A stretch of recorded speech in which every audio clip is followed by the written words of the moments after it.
요즘처럼 우리 사회가 교회에 많이 관심을 가진 적은 없는 것 같습니다. 긍정적인 면보다는 부정적인 면이 많고 기대보다는 우려가 이제 많은 그런 관심입니다. 이번 일요일은 그 예배를 드리나 혹은 또 감염자가 얼마나 나올까 이런 의심들을 품습니다. 직장에서는 이제 크리스찬 직원에게 교회 다녀왔는지 묻고 한마디씩 하는데 크리스찬들은 듣는 게 참 부담스러울 겁니다. 이런 상황에서 이제 우리 안에 드는 생각이 뭔가 하면 교회는 세상에서 근심거리일 뿐인가? 교회가 세상에 존재하는 이유가 무엇인가? 또 신천지 교회나 만민중앙교회들이 이제 이단이라고 하는데 이단과 성경에서 말하는 교회의 차이는 무엇인가? 우리가 함께 모여서 예배 드리지 못하고 집에서 영상으로 예배를 드리고 있는데 그러면 주기쁨교회는 당분간 사라지는 것인가? 이 교회 관련해서 여러 가지 의문과 또 질문들이 생길 수 있습니다. 오늘 에베소 말씀이 이런 질문과 또 의문들에 대해서 답을 줄 겁니다. 더 나아가서 이 교회가 어떤 것이고 또 교회가 교회다울 때 얼마나 영광스럽고 풍성하고 능력 있고 복된 것인가 하는 것을 깨닫게 될 겁니다. 독일이나 프랑스나 스웨덴이나 노르웨이 같은 그 유럽의 이 도시들을 보면 참 아름답다, 멋있다 하는 것을 느끼게 됩니다. 도시의 건물과 집들이 획일적이지 않고 나름대로 개성과 특징을 가지고 있습니다. 유럽의 도시들이 이제 이럴 수 있는 이유는 도시 건축법에 같은 건물을 짓지 못하도록 이렇게 정했기 때문이라고 합니다. 현대로 오면서 이 집이나 건물에 대한 생각이 많이 달라졌는데 집은 단지 생활을 하거나 건물은 단지 일을 하는 공간 이상이 되어야 한다는 겁니다. 아름답고 편하고 친환경적이고 힐링이 되는 그런 곳이 되어야 된다. 그런 건물이 되어야 된다. 그렇게 여깁니다. 오늘 말씀은 이제 교회가 이제 어떻게 세워지는가 하는 것을 말하면서 이 건물을 짓는 것으로 이렇게 설명을 이제 합니다. 우리는 이제 구원을 이제 재용서 받고 이제 천국에 가는 것으로 단지 생각을 할 때가 있습니다. 그런데 에베소서에서 구원은 얼마나 풍성하고 또 위대하고 영광스러운가 하는 것을 말씀합니다. 하나님은 죄와 허물로 죽었던 우리를 그리스도 안에서 살리시고 하늘에 앉히셨습니다. 그뿐만 아니라 예수 그리스도의 십자가가 우리의 죄와 허물을 멸했기 때문에 하나님과 우리 사이가 화목하고 또 우리와 다른 성도들 사이에 막힌 담이 허물어졌습니다. 그래서 그리스도 안에서 모든 사람이 진정으로 하나가 됩니다. 그런데 이 구원의 이 절정은 우리가 하나님께 함께 나아가는 데 있습니다. 이게 이제 지난주 이제 말씀입니다. 오늘 말씀은 지난주에 살펴본 말씀과 이어집니다. 우리가 아버지께 나아갈 수 있게 되었다고 하는 것은 우리가 이제 하나님의 자녀가 된 것을 의미합니다. 그렇다면 우리는 더 이상 외인이나 나그네가 아니고 하나님의 가족의 일원이 된 겁니다. 우리는 하나님께서 아버지이신 이 가족의 이제 구성원이 된 겁니다. 이것을 이제 교회라고 말할 수 있는데 교회는 건물이 아니라 믿는 자들의 모임입니다. 바울은 이제 교회가 어떻게 세워지는가 이제 설명을 하면서 이 건물이 지어져 가는 과정으로 이제 예를 듭니다. 먼저 이제 우리는 이 하나님 나라의 시민과 하나님의 가족이 되었다는 겁니다. 에베소서가 쓰여질 당시, 그러니까 이제 기원 후 이제 1세기인데 노마가 유럽과 아시아와 아프리카를 지배할 때입니다. 그 당시 노마의 이제 지배를 받는 나라들의 이제 국민들이 가장 원하는 것 중에 하나가 노마 시민이 되는 겁니다. 이 노마 시민이 되면 큰 이제 명예를 얻고 또 여러 가지 특권들을 누리게 됩니다. 사도행전에 보면 이제 바울이 빌립보에 갔을 때 체포되어서 감옥에 갇히고 채식질을 맡게 되는데 나중에 천부장이 바울이 노마 시민인 것을 알고 두려워하면서 자기는 돈을 주고 노마 시민이 됐는데 너는 어떻게 노마 시민이 되었는지 부러워하면서 묻는 것을 볼 수 있습니다. 로마 시민은 재판 없이 감옥에 갇히거나 또 채찍질하지 못하도록 로마법에 정하고 있기 때문입니다. 미국에서 이제 시민권이나 영주권을 얻는 게 아주 어렵습니다. 많은 한국인들이 일시적으로 머무는 것이 허락된 비자를 비자로 지내거나 불법 체류자로 머물고 있는데 항상 불안해합니다.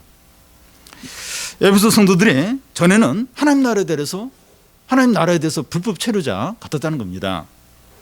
19절을 보면 그러므로 이제부터 너희는 외인도 아니요 나그네도 아니요 오직 성도들과 동일한 시민이요 하나님의 권속이라. 에베소 성도들은 앞에서 그 12절에서 말했던 것처럼 그리스도 밖에 있었고 이스라엘 나라 밖에 사람이었고 약속의 언약의 외인이었습니다. 그들은 하나님 나라 밖에 있었고 하나님의 모든 축복과 또 약속으로부터 제외되었던 자들이었습니다. 이 불법 체류자들이 병원에 가더라도 의료 혜택을 받을 수 없고 억울한 일을 당해도 법에 호소할 수 없는 것과 같은 겁니다. 하나님 나라에 대해서 그랬다는 거예요. 에베소 성도들이 하나님 나라에 대해서 철저히 불법 체류자와 같았다는 겁니다. 그런데 이제 어떤 변화가 생겼습니까? 19절 중간을 보면 오직 성도들과 동일한 시민이 되었다는 겁니다. 이 불법 체류자였는데 한국 국적을 갖게 된 것과 같습니다. 성도들과 이제 동일한 시민이라고 하는 것은 이 하나님 나라의 시민이 된 것을 말합니다. 여러분, 이 한 나라의 국적을 갖고 시민이 이제 된 것과 그렇지 않은 것과는 너무나 큰 차이가 있습니다. 코로나19로 한국의 의료 시스템이 잘 되었다고 칭찬을 받고 있는데요. 이 미국의 경우에는 이제 코로나 때문에 병원에 한 2주일 정도 입원을 하게 되면 의료보험이 안 되는 경우에 입원비만 7천만 원이 되고 또 다른 거 이렇게 치료받고 앰뷸런스 비용 이런 것까지 이제 치면 한 1억 원 정도가 병원비로 나온다고 합니다. 그래서 이 코로나에 감염이 되면 집에 있다가 낫든지 아니면 죽든지 그렇게 이제 생각을 하지 병원에 갈 엄두도 못 내는 거예요. 완전 이제 병원 한번 가면 이제 부도가 나는 겁니다. 완전히 이제 파산이 되니까 병원에 갈 생각을 못 합니다. 이 의료보험료가 너무 비싸요. 너무 비싸서 많은 사람들이 이제 의료보험에 가입이 안 돼 있는 거예요. 그러니까 병원에 가는 게 너무 이제 두려운 겁니다. 근데 우리나라는 이제 확진을 받아서 병원에 2주 정도 이렇게 입원해 있다가 이제 나오면 병원비가 거의 없어요. 거의 이제 무료입니다. 요즘 대한민국 국민이라는 이제 사실에 감사하고 자부심을 갖는 사람들이 많다고 합니다. 에베소 성도들이 하나님 나라의 시민이 되었다는 것이 이제 이런 의미입니다. 이제 하나님 나라의 모든 혜택과 보호와 특권을 다 누리게 된 겁니다. 여러분, 우리들은 전에 그 에베소 성도들처럼 그리스도 밖에 있었고 외인이고 나그네였습니다. 그런데 우리가 그리스도 안에 들어옴으로 이제는 어떻게 됐습니까? 이 성도들과 동일한 시민이 되었습니다. 하나님 나라 시민이 된 겁니다. 우리가 무슨 일을 특별히 하지 않아도 하나님 나라의 모든 축복과 은혜와 특혜를 누리게 됩니다. 이 코로나 관련해서 한 가지 이야기를 더 하면 며칠 전에 그 이탈리아와 스페인에 있던 한국 교민이 전세기를 타고 돌아왔는데 그들이 공항에 내릴 때 울컥하면서 대한민국 국민인 것이 참 너무 자랑스럽고 대한민국에 고맙다는 그런 생각을 했다는 겁니다. 코로나로 10,000명 이상 죽어가는 사지에서 한국에서 보내준 이 전세기를 타고 이제 돌아올 수 있었다는 게 너무나 이제 감격스러웠던 겁니다. 여러분, 우리가 이제 대한민국 국민으로서 혜택들을 이제 누리고 있는데 더 진정한 것은 천국 시민이라는 겁니다. 이 한국이라는 나라가 이제 우리에게 주는 혜택들이나 보호와 비교할 수 없이 하나님 나라로부터 참 모든 혜택과 축복을 누리고 있습니다. 우리는 이 하나님 나라의 시민이다 이런 걸 의식하면서 살아가고 있습니까? 우리가 이제 대한민국 국민으로 이제 잘 느끼지 못하지만 이제 이 혜택들을 누리고 있어요. 누리고. 근데 우리가 또 이 천국 시민으로서 이 하나님 나라의 축복과 은혜를 누리고 있어요. 그래서 지금 우리가 살아가면서 내가 천국 시민이다 이런 걸 이제 의식하면서 살아갑니까? 우리가 위기에 처했을 때 이 세상 나라의 도움을 받는데 이 한계가 많지만 하나님 나라는 너무나 확실하고 무한한 능력이 주어집니다. 여러분, 이 재난이 닥치면 약한 자들이 먼저 쓰러집니다. 어떤 자영업자는 이제 코로나로 죽기 전에 굶어 죽겠다는 이런 말을 했고, 이 대출을 받기 기다리는 어떤 분은 목숨이 끊어진 후에 돈이 나오면 무슨 소용이 있느냐 이런 말도 했습니다. 정부에서는 여러 대책을 쏟아놓지만 현장에서는 아무런 도움이 안 된다 이렇게 느껴질 수 있습니다. 어떤 경우에는 이 국가가 국민을 배신하는 경우도 있습니다. 우리나라 역사를 통해서 우리는 그걸 많이 경험을 했어요. 국가가 막 국민을 해치는 이런 걸 이제 경험을 했습니다. 어떤 경우에는 국민이 국적을 옮겨요. 다른 나라로 그냥 바꿔버리는 경우도 있습니다. 이 무슨 말을 이제 하려고 하는가 하면 이 국가라는 것은 불완전하고 또 한계가 있고 고통이 될 수도 있다는 겁니다. 하지만 이제 이 그리스도인들은 이제 국가를 인정을 해야 돼요. 또 통치자들에게 복종을 하고 세금을 내야 됩니다. 그러면서도 진정으로 우리가 소망해야 하고 바라보고 충성해야 할 나라는 하나님 나라입니다. 우리가 지금 속해 있는 국가에 대해서 이렇게 의무와 책임을 다 해야 돼요. 그런데 우리가 진짜 바라봐야 되고 소망을 둬야 될 나라는 하나님 나라입니다. 하나님 나라입니다. 하나님 나라는 완전해요. 영원하고 참되고 배신하는 경우가 없습니다. 여러분, 우리는 서울 시민이고 이 한국인이라는 사실보다 더 의식하면서 살아가야 할 것이 천국 시민이라는 겁니다. 우리는 천국 시민답게 항상 살아야 됩니다. 이 천국 시민답게 사는 게 어떤 겁니까? 하나님께 충성을 하는 거죠. 하나님 말씀대로 사는 겁니다. 그럴 때 이 하나님 나라의 모든 축복과 보호와 은혜를 누리게 됩니다. 그래서 우리가 이 나라, 이 대한민국 국민으로서 의무와 책임을 다 해야 되지만 우리가 진짜 충성을 다해야 되고 진정으로 바라봐야 될 나라는 하나님 나라예요. 하나님 나라. 그래서 하나님 나라 백성답게 말씀에 따라서 사는 겁니다. 그럴 때 이 하나님 나라의 모든 축복과 보호와 은혜를 누리게 돼요. 여기서 맛보며 살아가게 됩니다. 바울은 이제 그 에베소 성도들이 하나님의 가족임을 이제 이야기를 합니다. 19절 끝에 보면 하나님의 이제 권속, 이제 하나님의 권속이라고 하는데 하나님의 권속이라고 하는 것은 하나님의 가족이라는 뜻입니다. 우리가 하나님의 가족이라고 하는 것은 18절 끝에 이제 이미 언급이 되었습니다. 우리가 아버지께로 나아감을 얻는다고 말하는데 이 아버지께로 나아간다고 하는 것은 우리가 자녀인 것을 의미합니다. 여러분, 이 자녀이고 가족의 일원이라고 하는 것은 특별한 겁니다. 전에 미국 오바마 전 대통령이 대통령의 가족이 하와이로 이제 휴가를 다녀오느라 온 가족이 전용 그 비행기에서 내리는 것을 이제 본 적이 있는데 이 오바마 자녀들은 특별한 혜택을 받고 있구나 하는 생각이 들었습니다. 그 자녀들의 재능이나 노력과 상관없이 대통령이 이제 자기 아버지니까 그런 혜택을 누리는 겁니다. 가족 관계는 뭐 친구나 또 직장 동료나 이웃과 본질적으로 다릅니다. 가족 관계는 혈육적이죠. 인격적이고 무조건적이고 특별한 그런 관계입니다. 교통사고가 났다고 하면 제일 먼저 달려와서 또 울면서 생사를 알려고 하는 사람들은 친구들이나 직장 동료가 아니라 가족들입니다. 자녀가 아무리 큰 죄를 지어도 세상 사람들이 다 손가락질을 하고 욕을 해도 그 부모는 여전히 자녀로 여깁니다. 왜냐하면 이 가족은 혈육적이어서 무조건적이고 우선적이기 때문입니다.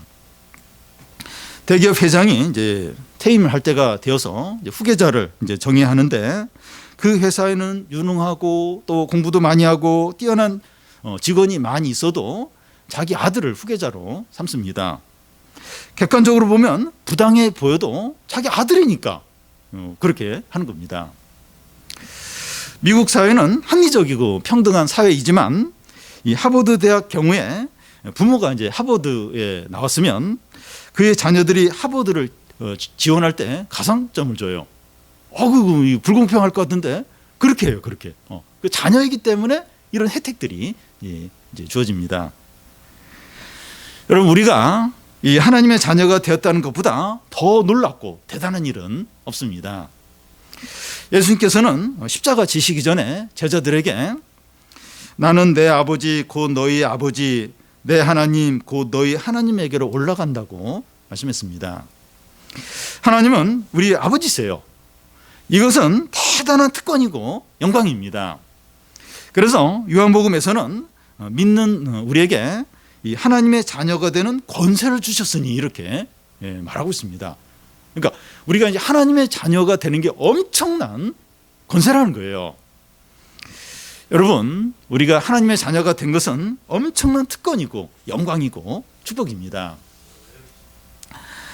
이 대통령의 자녀나 이 대기업 회장의 아들은 그 일반 사람들이 걱정하는 그런 걱정을 이제 하지 않습니다. 뭐 경제적인 문제나 뭐 취업이나 주택 문제 이런 건 걱정하지 않습니다.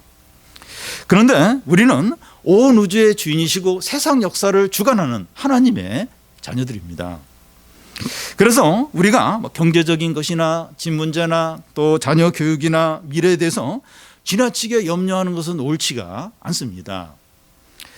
예수님은 산상설교에서 염려하지 말라 이렇게 하시면서 이 먹는 것과 입는 것에 대해서 염려하는 것은 아버지가 없는 자들이 하는 거라고 그렇게 말씀했습니다. 너희는 아버지가 계시니까 염려하지 말라는 거예요.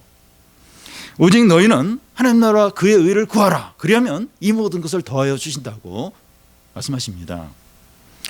우리는 이제 하나님의 가족이 되어 하나님의 아버지가 계시기 때문에 더 이상 그와처럼 염려하거나 의심하거나 두려워하지 않아야 돼요. 예. 하나님의 권속, 하나님의 자녀가 되었어요. 아버지가 있어요. 아버지가. 우리의 필요와 여러 어려움에 대해서 책임질, 돌봐줄 아버지가 있어요. 그래서 뭐 지나치게 우리 뭐 전혀 염려를 안 할 수는 없지만 지나치게 막 염려하고 내가 다 책임을 져야 되고 그렇게 너무 막 걱정하고 두려워하지 이제 않아야 됩니다. 하나님의 권속, 하나님의 가족, 하나님의 자녀다. 이걸 항상 기억을 하고 이 하나님의 뜻, 하나님 나라를 우선적으로 구해야 되죠. 그러면 이제 다른 것들을 하나님께서 책임져 주시죠. 다음은 우리는 이제 하나님의 교회의 구성원이라는 겁니다. 교회가 어떤 곳입니까? 정당이나 이 동호회나 시민단체나 회사와의 차이점이 뭡니까? 우리는 방금 우리가 하나님의 가족이라고 했습니다. 하나님의 아버지시고 우리는 그의 자녀들이고 우리는 한 가족입니다. 교회는 하나님의 가족이라는 거예요. 하나님의 패밀리, 이게 이제 교회라는 겁니다. 1장 끝부분에서는 이 교회에 대해서 몸의 비유를 들었습니다. 그리스도가 몸의 머리이고 우리는 몸의 지체들이라는 겁니다. 가족이나 몸의 비유들은 교회가 유기적인 관계라는 거예요. 뭐 몸의 일부다, 또 한 가족이다. 이건 이제 교회가 유기적인 관계에 있다는 겁니다. 그런데 이제 예로 이제 건물로서의 교회를 이제 설명을 하려고 하는데 이건 교회의 목적이 뭔가 하는 것을 이제 보여줍니다. 우리나라는 이 건설 분야에서 세계적으로 두각을 나타내고 있고 세계 여러 곳에서 대형 건물들을 짓고 있습니다. 이 한국 건설업이 외국에서 인정받는 이유가 굉장히 빨리 지어요. 그러면서 튼튼하게 잘 짓기 때문입니다. 일반적으로 건물을 지으려면 먼저 어떤 건물을 지을까 하는 것을 정한 후에 설계를 맡기고 설계가 끝나면 시공업체를 이제 정해서 건물을 짓기 시작합니다. 이 건물을 짓는 첫 단계는 터를 이제 잘 닦는 겁니다. 그런 후에 철근으로 뼈대를 만들고 시멘트를 붓거나 벽돌을 쌓아서 건물을 짓습니다. 먼저 이 건물을 짓기 시작할 때 제일 먼저 할 일이 이제 터를 이제 잡는 겁니다. 교회를 세울 때도 제일 기본이 되는 게 터입니다. 터를 잘 이제 닦는 거죠. 20절을 보면 너희는 사도들과 선지자들의 터 위에 세우심을 입은 자라 그리스도 예수께서 친히 모퉁이 돌이 되셨느니라. 보통 집을 지을 때 땅을 어느 정도 판 후에 그 위에 철근을 바둑판처럼 엮어요. 엮은 후에 그 위에 이제 시멘트를 부어서 그게 이제 견고한 이제 반석이 되게 합니다. 산상설교에 보면 모래 위에 집을 지은 자가 있고 반석 위에 집을 지은 자가 나옵니다. 집을 지을 때 모래 위에 지을 수도 있고 아니면 반석 위에 지을 수도 있다는 겁니다. 그런데 교회는 어떤 터 위에 세운다고 합니까? 그 20절 앞에 보면 사도와 선지자들의 터 위에 세운다는 겁니다. 이것은 사도들과 선지자들의 가르침에 이제 가르침 위에 세운다는 겁니다. 여기서 선지자는 구약의 선지자를 말하는 것이 아니라 신약의 선지자를 말합니다. 지금은 이제 선지자가 없지만 그 신약 초대교회 시대에는 그 성령의 그 성령 충만함으로 이제 하나님의 말씀을 전하는 그런 선지자들이 있었습니다. 그래서 그런 이제 선지자들을 이제 가리킵니다. 그리고 여기 이제 사도들이란 그 예수님과 함께 생활을 했고 예수님의 죽음과 부활을 경험한 자를 말합니다. 그래서 여기서 이제 사도들과 선지자들 터위 할 때 이 사도들과 이제 선지자들의 특징은 하나님께서 예수님을 증거하고 복음을 전하도록 위해서 특별히 세운 자들을 가리킵니다. 그래서 이 사도들과 이 선지자는 그때만 있었고 지금은 이제 뭐 사도들 그리고 또 뭐 선지자들이 지금은 없어요. 지금은 내가 뭐 사도다, 또 내가 뭐 주님의 선지자다 이게 아니에요. 그 당시 그때만 이 사도들과 선지자들이 이제 있었습니다. 여러분, 교회를 이 사도들과 선지자들의 터 위에 세운다고 하는 것은 그들의 가르침에 교회를 세운다는 겁니다. 다시 말해서 복음과 하나님의 말씀 위에 교회를 세운다는 겁니다. 여러분, 교회의 기초는 뭐 많은 돈이나 또 사람들의 뭐 많은 숫자나 눈에 보이는 건물이 아닙니다.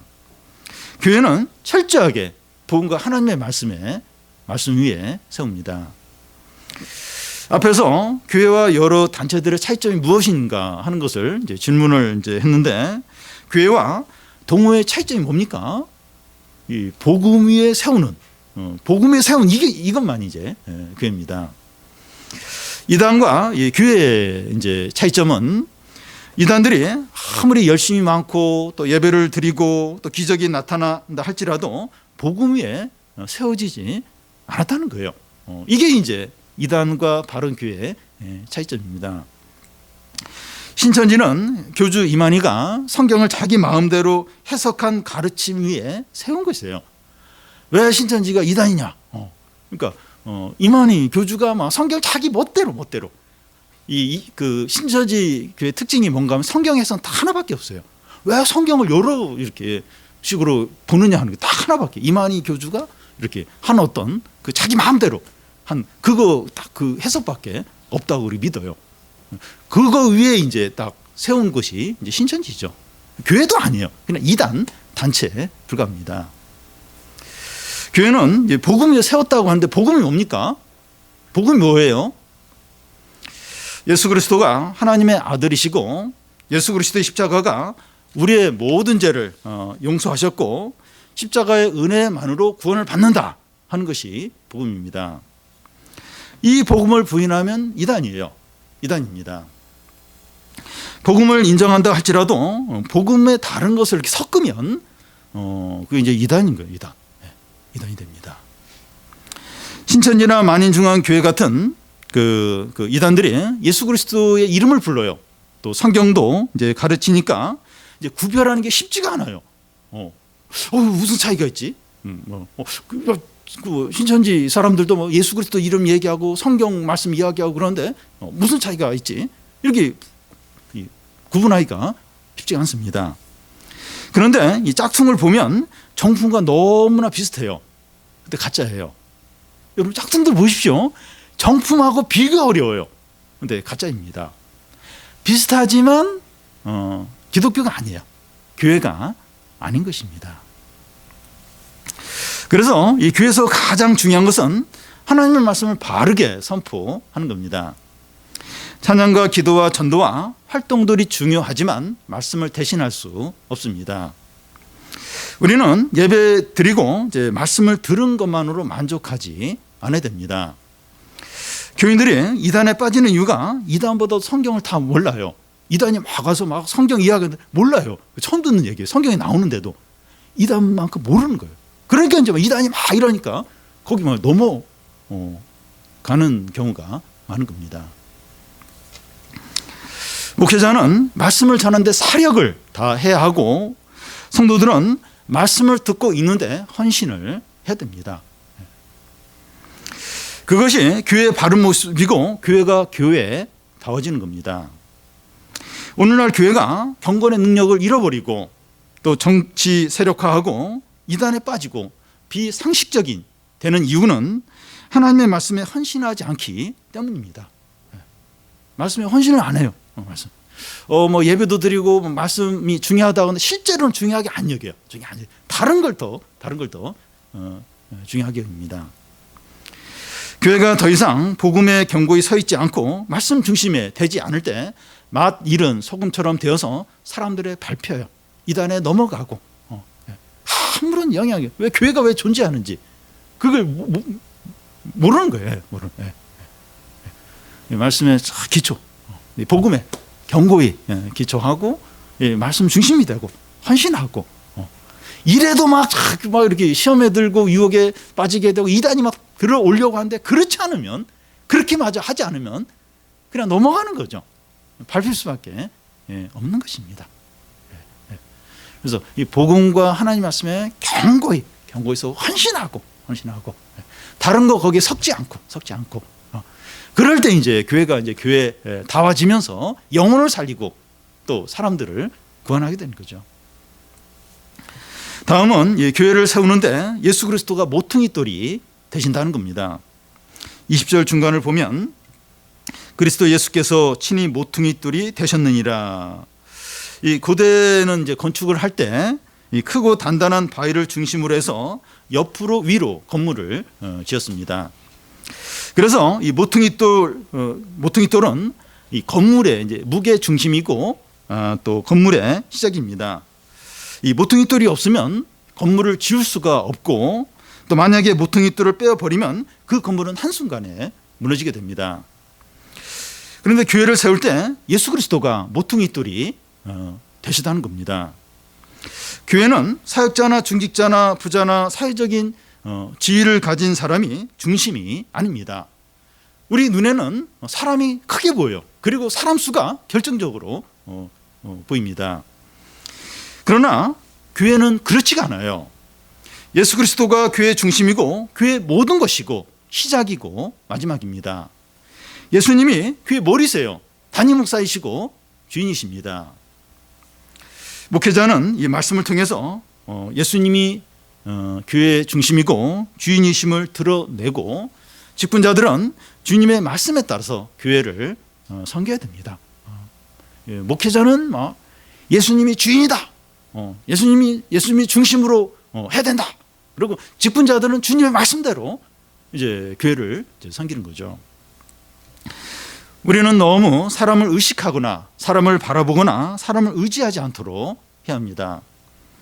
근데 우리는 교회 생활을 하면서 예수님을 너무 의식하지 않고 내 생각이나 내 주장이나 내가 하는 역할만 생각할 때가 많습니다. 내가 잘했고 못했고 내가 뭘 어떻게 했고 물론 이제 그게 중요하긴 하지만 나만 내가 뭘 하고 또 누가 뭐 하고 그것만 바라보면서 하나님을 의식하지 않을 때가 많습니다. 내가 교회 생활을 이제 이렇게 하는 것을 예수님이 기뻐하실까? 주님의 뜻일까? 항상 점검을 해야 합니다. 우리는 신앙생활을 하면서 매사에 예수님께 물어봐야 돼요. 그리고 예수님의 뜻대로 해야 됩니다. 예수님이 모퉁이돌이에요. 예수님이 중심입니다. 예수님이 시작이고 마지막인 거예요. 예. 교회를 세우는데 예수님이 모퉁이들이 되시니까 이제 거기서부터 이제 건물을 이제 세워야 하듯이 교회를 그렇게 이제 지어야 됩니다. 집을 지을 때 이 모퉁이돌이 준비되면서 옆으로 위로 건물이 이제 지어가게 이제 되는데 그 21절을 보면 그의 안에 건물마다 서로 연결하여 주 안에서 성전이 되어가고 전에 집을 지을 때 제가 이제 벽돌 쌓는 걸 이제 봤는데 벽돌을 한 장 올린 후에 시멘트를 이제 바로 바릅니다. 그러면서 서로 이제 연결이 되도록 하는 것을 이제 볼 수 있었습니다. 이 교회를 건물로 비유하고 있는데 가장 핵심이 되는 부분이 그 21절 중간에 보면 서로 연결하여 하는 부분입니다. 이 성도 한 사람 한 사람이 벽돌 한 장이 되어서 서로 연결이 되어서 건물이 지어져 간다는 겁니다. 여기서 중요한 것은 우리 이제 각 사람이 벽돌 한 장이라는 거예요. 누구는 벽돌 10장이고 누구는 벽돌 반쪽이고 그런 게 없습니다. 우리 가운데 뭐 똑똑한 사람이 있고 사회적인 지위가 있는 사람이 있고 또 신앙이 좋은 사람이 있지만 벽돌 한 장씩입니다. 우리가 서로를 바라볼 때는 큰 차이가 있는 것 같은데 하나님 앞에서는 똑같습니다. 그래서 우리는 서로에 대해서 겸손할 필요가 있습니다. 그리스도 안에서는 유대인이나 이방인이나 남자나 여자나 부자나 가난자나 다 하나라는 거예요. 하나라고 말씀합니다. 그리스도의 십자가가 우리 사이에 있는 외적인 차이를 다 소멸했기 때문입니다. 우리가 대단하게 여기는 어떤 그런 차이들 그리스도의 십자가가 다 소멸을 했어요. 다 소멸. 하나님이 하나. 똑같아요. 하나님 앞에서는 똑같은 죄인들입니다. 그런데 우리가 벽돌 한 장이라고 해서 우리 자신이 불필요하거나 없어도 되는 존재는 아니라는 겁니다. 전에 이제 상품백화점이 이제 무너져서 많은 희생자가 나왔는데 건물에 이제 벽돌 몇 개만 이렇게 빠져나가도 거기서 이제 금이 생겨요. 시간이 지나면 지날수록 점점 이제 그 균열이 심해지면서 결국은 건물이 무너지게 됩니다. 큰 배에 물이 들어와서 침몰하는 것은 큰 구멍이 뚫릴 때만 그렇게 되는 것이 아니라 작은 구멍인데 물이 계속 들어오는 거예요. 계속 들어오면서 서서히 배가 침몰하게 됩니다.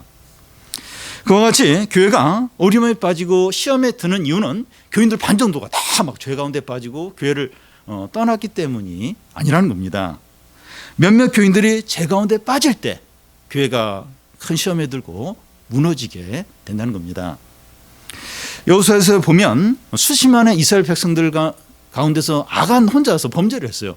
그런데 이스라엘 전체에 하나님의 그 재난이 심판이 임하는 것을 이제 볼 수 있는데 그와 같습니다. 한두 교인이 죄와 욕심에 빠지면 벽돌 한두 개가 건물에서 빠져나가는 것과 같습니다. 그 교회가 위험하고 무너질 수 있다는 겁니다. 그래서 우리 한 사람 한 사람의 신앙과 역할이 너무나도 중요합니다. 요즘 우리는 모이지 않기 때문에 어떻게 신앙생활을 하는지 잘 모를 수 있습니다. 벽돌이 몇 개 건물에 빠져나간 것처럼 우리가 방황하고 죄 가운데 빠져 있을 수 있습니다. 그래도 몰라요. 주일날 예배를 드리는지 뭘 하는지 서로 이제 잘 모를 수 있습니다. 또 혼자 뭐 해도 잘 모를 수 있습니다. 그렇다면 신앙 공동체가 우리 한두 사람 때문에 큰 시험에 들고 무너질 수 있다는 겁니다. 여러분, 이 코로나가 왜 위험한가 하면 한 명의 확진자가 있으면 그 집단을 다 이렇게 감염을 이제 시킵니다. 죄가 그런 거예요, 죄가. 우리가 이제 이렇게 죄와 불신앙 가운데 빠지면 나로 인해서 여러 사람들이 함께 시험에 들고 함께 무너지고 또 함께 약해질 수 있다는 겁니다. 왜냐하면 서로가 다 연결이 되어 있어요. 연결이 되었기 때문에 하나가 빠져버리면 같이 이제 거기서 같이 무너지기 때문입니다. 그리고 교회는 이 성도들이 서로 이제 지어져 가야 하기 때문에 성도들이 잘 다듬어질 필요가 있습니다. 우리는 각자의 이 성격과 기질이 다르고 신앙의 수준도 다 다릅니다. 그런데 교회를 세우기 위해서는 서로 연결이 되면서 한 건물로 지어져 가야 합니다. 그러기 위해서는 벽돌처럼 될 필요가 있습니다. 물론 이 규격화된 벽돌처럼 우리 모두의 생각과 의견과 좋아하는 것과 싫어하는 것이 다 같아야 한다는 것은 아닙니다. 우리의 개성과 기질을 한 가지로 통일시켜야 된다 하는 것은 아닙니다. 우리는 그리스도인이 되어도 기질과 성격은 그대로예요. 이렇게 다혈질인 사람, 내성적인 사람, 예수님 믿은 후에도 여전히 다혈질이고 여전히 내성적이에요. 뭐 이렇게 좋아하는 취미 여전히 이제 그대로 가지고 있습니다. 중요한 것은 그리스도 안에서 우리의 성격과 기질이 통제되는 겁니다. 우리가 서로 다르고 의견이 다를 수 있지만 하나님 말씀 앞에서 순종하는 겁니다. 교회와 이 세상 단체의 차이점이 이것이죠. 우리가 다 다르지만 그리스도 안에서 성령으로 한 마음이 되는 거예요. 틀려요, 달라요. 이렇게 자꾸 충돌이 일어나요. 그런데 성령 안에서 한 마음. 그러니까 서로 이렇게 하나 될 수 없는데 서로가 그리스도에게 가까이 가는 거예요. 그리스도의 십자가를 생각하면서 자기 부인을 하는 겁니다. 그러면서 이제 자연스럽게 이렇게 성령 충만해지고 하나님을 가까이 하니까 하나가 되는 거죠. 여러분 부부 사이에 하나가 되는 게 얼마나 어려운지 몰라요. 뭐 오늘 뭐 먹을까 이제 이런 것부터도 잘 안 맞아요. 뭐 이렇게 잠자는 시간도 다르고 또 뭐 여러 가지 뭐 이게 다릅니다. 그래서 뭐 매번 충돌할 수밖에 없어요. 근데 이렇게 성령 충만하고 하나님을 가까이 할 때 그럴 때 하나가 되는 거죠. 교회 교인들 다 다양해요. 다 생각이 달라. 다 생각이 달라. 그럼 어떻게 하나가 됩니까? 성령 충만하고 하나님을 가까이 하고 말씀을 적용할 때 그럴 때 이제 하나가 되죠. 한 마음이 되죠. 그러면서 이제 한 건물로 지어져 가는 것이지 막 기계적으로 우리 교회 교인들은 다 이렇게 뭐 남자들은 다 축구하는 취미 생활을 해야 되고 여자들은 또 뭐 뭘 하는 걸 취미 생활을 해야 되고 그렇게 안 하면 안 되고 막 그건 뭐 기계적인 거죠. 그거 인간적인 거죠. 다 달라요. 다 다른데 성령 충만하고 하나님을 가까이 하고 말씀을 사모함으로 이제 다 하나가 되는 거죠. 그래서 한 건물로 지어져 가는 거죠. 지어지는 건물마다 목적이 있습니다. 회사 건물이나 학교나 병원이나 은행이거나 건물들은 다 그 지어지는 목적을 갖습니다. 그러면 성도들이 서로 연결되어서 지어져가는 교회의 목적은 무엇입니까? 21절, 22절을 보면 그의 안에서 건물마다 서로 연결하여 주 안에서 성전이 되어가고 너희도 성령 안에서 하나님이 거하실 처소가 되기 위하여 그리스도 예수 안에서 함께 지어져 가느니라. 구약 시대에는 하나님의 영광과 임재는 성전 안에만 있었습니다. 그래서 백성들이 하나님의 영광과 임재를 경험하기 위해서 성전에 모였습니다. 그런데 신약 시대의 성전은 성도들이 모인 곳입니다. 성전은 건물이 아니라 그리스도인들의 모임입니다. 단지 그리스도인들이 모여 있는 것이 아니라 서로 연결이 되어서 하나로 지어진 공동체가 성전입니다. 그냥 믿는 사람들이 모였다. 그래서 자동으로 성전이다. 그게 아니고 믿는 사람들이 하나로 연결이 돼요. 그래서 함께 성전으로 지어지는 그 공동체가 성전인 겁니다. 그리고 이 구약의 이제 성전에 그 여호와 하나님이 계셨던 것처럼 성도들의 공동체 가운데도 하나님이 거하십니다. 두세 사람이 내 이름으로 모인 곳에 내가 너희와 함께 하겠다고 하십니다. 이것이 바로 교회입니다.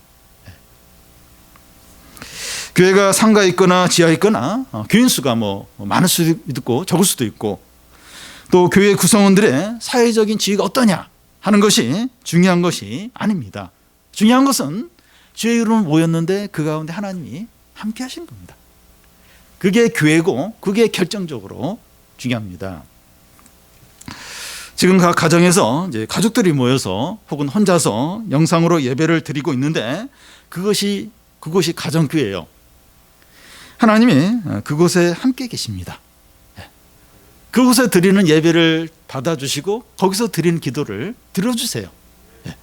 두세 사람이 몇 사람이 가족이 모여서 지금 영상으로 예배를 드려요.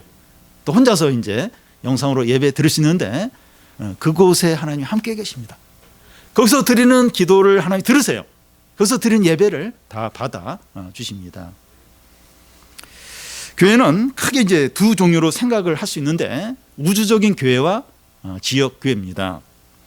이 우주적인 교회란 이 세상에 이제 교파도 다양하고 많은 교회들이 있지만 우주적인 교회는 하나입니다. 우주적인 교회 딱 하나예요. 지금 에베소서에서 말하는 이 교회, 이 교회는 우주적인 교회, 우주적인 교회를 가리킵니다. 이 우주적인 교회는 완전해요. 그리고 흠이 없어요. 그리고 거룩합니다. 그런데 이 지역교회라고 하는 것은 우리 주기쁨교회나 또 건너편에 있는 시민교회나 또 중국동에 있는 많은 교회, 또 온 나라, 온 세계에 흩어져 있는 교회들을 가리킵니다. 지역교회는 하나님의 말씀에 따라서 세워지긴 했지만 문제가 있고 흠이 있습니다. 그러니까 이 세상에 있는 지역교회 중에서 완전한 교회는 없어요. 흠이 없는 교회, 그런 교회는 없습니다. 그렇지만 지역교회들은 에베소서가 말하는 흠이 없고 완전하고 거룩한 이 우주적인 교회가 되도록 그 교회를 향해서 나가는 거죠.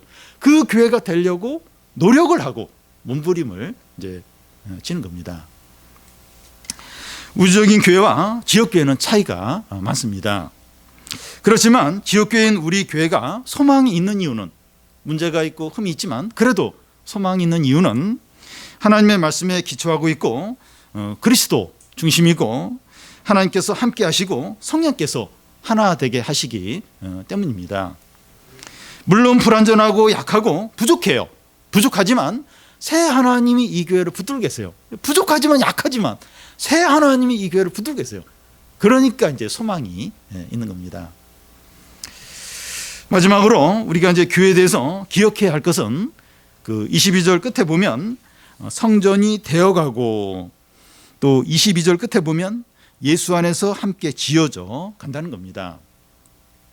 이 두 말씀은 수동태 진행형으로 되어 있습니다. 이 진행형으로 되어 있는 것은 교회가 이제 세워지는 것이 현재 계속 진행 중에 있다는 겁니다. 우리 주기쁨 교회가 계속 이제 세워지고 지어져가는 그런 과정 가운데 이제 있다는 겁니다. 집이나 이 건물이 공사 중일 땐 시끄러워요. 또 먼지가 날리고 볼품이 없습니다. 요즘에 그 중국동에도 이제 건물들을 이제 그 집들을 새로 이제 짓는 곳들이 많은데 볼품이 먼지 날리고 막 이렇게 쓰레기도 쌓여 있고 시끄럽고 그렇습니다. 그런데 이 집이나 이 건물이 공사가 다 끝나고 나면 너무 멋있어요. 너무 참 인테리어도 잘 돼 있고 너무 참 이렇게 훌륭한 집으로 이제 딱 이렇게 나타나게 됩니다. 현재 우리 교회가 공사 중이기 때문에 삐걱 소리도 나고 갈등도 있고 또 실망스러운 부분들이 있습니다. 중요한 것은 주기쁨 교회가 완공을 향해 나아가고 있다는 거예요. 지금 공사 중이고 그 완전한 거룩한 그 우주적인 교회를 향해서 지금 교회가 나아가고 있다는 겁니다. 그래서 그걸 이제 바라봐야 하는 겁니다. 지금 공사 중인데 이 교회가 이렇게 완공이 되었을 때 어떤 모습을 가졌을까? 그걸 이제 바라보면서 이제 소망을 가지고 인내를 이제 하는 거죠. 방금 살펴본 그 두 말씀이 이제 진행형, 수동태 진행형으로 되어 있다고 하는데 수동태로 되어 있다는 것이 또 중요해요. 되어가고 지어져 간다, 이게 수동태로 되어 있는데 이게 이제 어떤 의미인가 하면 이렇게 지어져가고 되어가고, 이제 누가 그걸 짓고 누가 그걸 이렇게 되어가게 하느냐, 그 주체가 누구냐? 목회자나 중직자가 아니라 하나님이시라는 거예요. 하나님이 그렇게 되어가게 하고 지어져 가신다는 겁니다. 새 하나님이 교회를 주도적으로 세우시는데 예수 그리스도는 십자가 위에서 죽으심으로 하나님과 우리 사이를 화목하게 하고 또 우리 사이를 하나 되게 하시고, 또 성령께서는 우리를 서로 연결하여 성전이 되게 하세요. 참 별나고 특이한 우리들을 성령이 이렇게 연결을 시켜요. 그래서 한 성전으로 지어가게 하고 하나님 아버지는 영원히 우리 가운데 거하십니다. 하나님이 거하는 처소로 삼고 교회 가운데 영원히 우리와 함께 하십니다. 새 하나님이 우리 교회를 세워가시고 완전하게 하시는 겁니다. 이걸 바라봐야 돼요. 사람이 하는 게 아니고 새 하나님이, 예수 그리스도 또 성령 하나님, 성부 하나님이 연결하고 세워가고 지키고 보호하고 그러면서 교회를 이제 세워가십니다. 이 새 하나님을 바라봐야 돼요. 또 예수 그리스도 모퉁이 돌이 되시고 이러면서 이 교회는 이 새 하나님을 바라봐야 됩니다. 그러면 우리가 해야 할 일은 뭡니까? 그럼 우리가 해야 될 일은 뭡니까? 예수 그리스도 안에서 모든 일을 하고 하나님 말씀에 헌신하고, 이 교회가 이제 사도와 선지자의 가르침에 세워졌다고 하는데 이 하나님 말씀에 헌신하고 또 성령이 하나 되게 하신 것을 굳게 지켜야 됩니다. 성령이 하나 되게 하신데 어떻게든 막 끊으려고 자꾸 이렇게 비교하고 막 미워하고 그렇게 하지 않는 겁니다. 성령이 하나 되게 하신 거 굳게 지키고 말씀에 헌신하고, 헌신하는 거죠. 예수님이 이 교회 모퉁이돌이 되시는데 예수님 안에서 모든 걸 이제 하는 거죠. 하나님 나라 시민답게, 하나님의 가족답게, 그리고 하나님 교회를 세우는 벽돌답게 딱 붙어 있어야 되죠. 이 교회가 흔들리지 않도록 딱 붙어 있어요. 빠져나가서 멍뚱한 짓 하고 욕심을 하고 그래서 막 이 교회가 시험 들게 만들고 그러면 안 되죠. 하나님 나라 시민답게, 하나님의 가족답게, 또 교회를 세우는 벽돌답게. 베드로 전서에 보면 산돌이라고, 하나님의 성전을 세우는 산돌, 너희들이 산돌같이 하면서 리빙스톤이라고 이야기하는데 산돌로서 딱 박혀 있는 거죠. 교회를 계속해서 책임지고 교회를 지키고 또 이렇게 약한 사람 붙들어주고 그걸 이제 하는 거죠. 우리 교회 안에 하나님이 계셔서 교회 안에 생명과 능력과 기쁨과 사랑과 축복과 평안이 가득해서 우리가 다 그것을 누리고 기뻐하고 살아나고 또 다른 사람도 살리는 그런 교회와 성도들이 다 되시기를 바랍니다. 우리 같이 좀 기도하겠는데요. 우리가 이 하나님 나라 시민임을 분명하게 인식하고 시민답게 살아가고, 그래서 하나님 나라의 이 축복들, 은혜들을 보호를 잘 누릴 수 있도록 기도하고요. 또 우리가 이 하나님의 가족의 일원입니다. 하나님의 이 자녀가 되었어요. 우리가 이 자녀라는 걸, 하나님의 자녀라는 걸 우리가 항상 기억을 하고 자녀답게 염려하지 않도록, 먹고 사는 거 너무 염려하지 않도록, 그리고 이 하나님 나라의 뜻, 나라를 전심으로 구해서 하나님 우리의 필요를 다 채워주시고 보호하는 걸 경험할 수 있도록 기도하고요. 또 우리가 이 하나님의 교회를 세우는 벽돌입니다. 벽돌. 우리가 좀 겸손해지고 우리가 불신앙한 것, 죄 가운데 빠지지 않도록, 나 한 사람쯤이야, 나야. 절대 그렇게 하지 않도록, 나 때문에 이 공동체, 다른 사람이 막 틈이 생기고 시험에 드는 그런 일이 없도록 우리가 좀 얼마나 중요한가 하는 걸 우리가 좀 생각할 수 있도록, 그래서 참 이 모퉁이돌 대신 예수 그리스도의 교회가 굳건히 세워져 있고 하나님이 거하시고 성령이 하나 되게 하신 이 교회가 계속해서 온전하게 좀 세워져 가고, 우리가 좀 그런 교회를 바라보면서 우리가 좀 잘 인내하도록 우리 말씀 생각을 하면서 같이 좀 기도하겠습니다. 살아계신 하나님 아버지, 참 우리가 나그네였고 또 은혜 밖에 있었고 외인이었습니다. 그러나 참 하나님 나라 시민이 되게 하셨습니다. 하나님 아버지, 우리가 이 천국 시민답게 살아가게 하여 주시옵소서. 하나님 아버지, 그래서 하나님 나라의 축복들, 은혜들, 보호들 온전하게 누리며 살아가게 하여 주시옵소서. 하나님 아버지, 또 우리를 또 그리스도 안에서 하나님의 가족이 되게 하셨습니다. 우리에게 아버지가 계시고 우리는 하나님의 자녀입니다. 하나님 아버지, 하나님의 자녀답게 살게 해주시고 먹는 거나 입는 거나 미래에 대해서 염려하지 않게 해주시옵소서. 하나님 아버지, 우리가 하나님 나라와 하나님의 의를 우선적으로 구하게 하여 주옵소서. 그래서 하나님께서 필요를 채워주시고 인도하시는 것을 우리가 현실 가운데서 다 경험하게 하여 주시옵소서. 참 어느 때보다도 어렵습니다. 더 우리가 하나님의 자녀임을 확신하고 자녀답게 삶으로 하나님이 필요를 채워주시는 것을 다 우리가 경험하게 하여 주시옵소서. 하나님 아버지, 우리는 하나님의 교회를 세우는 벽돌들입니다. 산돌입니다. 우리가 얼마나 소중한가 하는 걸 생각하고 불신앙 가운데, 죄 가운데 빠지지 않게 해주옵소서. 나로 인해서 공동체가 시험에 들고 무너지는 일이 없도록, 약해지는 없도록 우리 자신을 잘 지키고 그리스도의 산돌로서, 교회의 벽돌로서 우리의 책임과 역할을 잘 감당하게 해주옵소서. 하나님 아버지, 교회는 새 하나님이 지키시고 보호하시고 인도하십니다. 예수님이 모퉁이 대로 되시고 성령이 하나로 연결하시고 하나님 아버지가 영원히 거하십니다. 하나님 아버지, 우리가 이 교회를 믿음의 시각으로 바라보고 새 하나님을 바라보고 믿음과 소망과 확신을 갖게 해주시옵소서. 하나님 아버지, 함께 해주옵소서. 붙들어 주옵소서. 은혜를 베풀어 주시옵소서.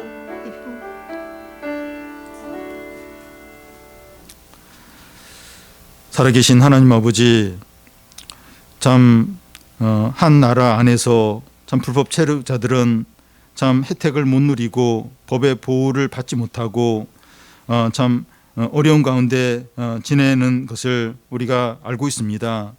하나님 아버지, 우리가 전에는 불법 체류자처럼 외인이었고 나그네였고 하나님의 은혜와 축복에 대해서 전혀 누리지 못하는 그런 소외된 자들이었습니다.